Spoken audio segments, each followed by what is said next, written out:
आज हम बात करेंगे अंतरिक्ष के डरावने रहस्यों के बारे में। अंतरिक्ष एक ऐसा स्थान है जो हमारी समझ से बहुत आगे है।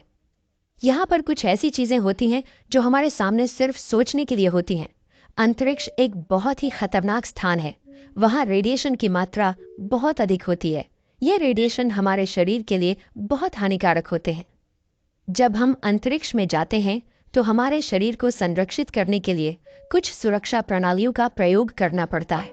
इसके अलावा हमें संभवतः खतरनाक स्थितियों से बचने के लिए सही प्रशिक्षण की आवश्यकता होती है।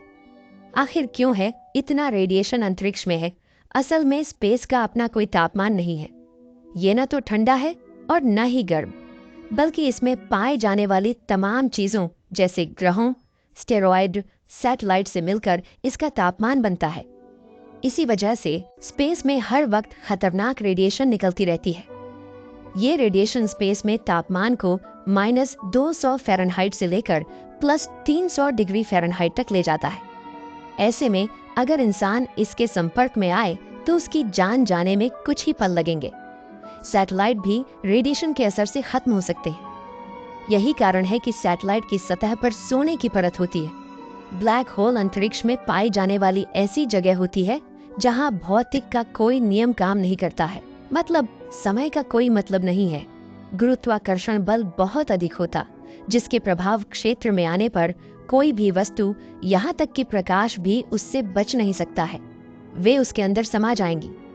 जब कोई विशाल सितारा अपने द्रव्यमान और गुरुत्वाकर्षण के कारण ढह जाता है, यानी उसका सारा द्रव्यमान छोटे से क्षेत्र में सिमट कर रह जाता है, तो वह ब्लैक होल बन जाता है। आप इसे इस तरह समझें कि जब हम किसी टॉर्च से प्रकाश डालते हैं तो वह प्रकाश रिफ्लेक्ट होकर हमारी आंखों पर आता है, तभी वह चीज हमें दिखाई देती है। लेकिन यदि मान लो कि प्रकाश वापस लौट कर ही नहीं आया तो वह जगह ब्लैक होल हो सकता है। ऐसा ही स्पेस में होता है। अंतरिक्ष में आयाम कितने होते हैं? और वह बताएगा कि स्पेस में 3 आयाम होते हैं, लंबाई, चौड़ाई और गहराई। यदि उसने भौतिकी का अच्छा अध्ययन किया है तो वह इसमें समय को भी शामिल कर लेगा। लेकिन आप स्ट्रिंग थ्योरी की संकल्पना को मानने वाले किसी वैज्ञानिक से यही प्रश्न पूछेंगे तो आपको तरह तरह के उत्तर मिल सकते हैं। सैद्धांतिक भौतिकी की इस शाखा के अनुसार स्पेस में कम से कम 11 आयाम होते हैं, जिनमें से बहुत से हमारी समझबूझ की शक्ति के परे हैं। हम उन आयामों की संरचना का अनुमान भी नहीं लगा सकते।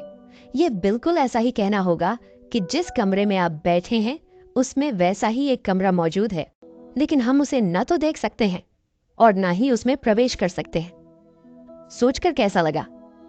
दोस्तों, हमारा वीडियो पसंद आता है तो लाइक और शेयर करें।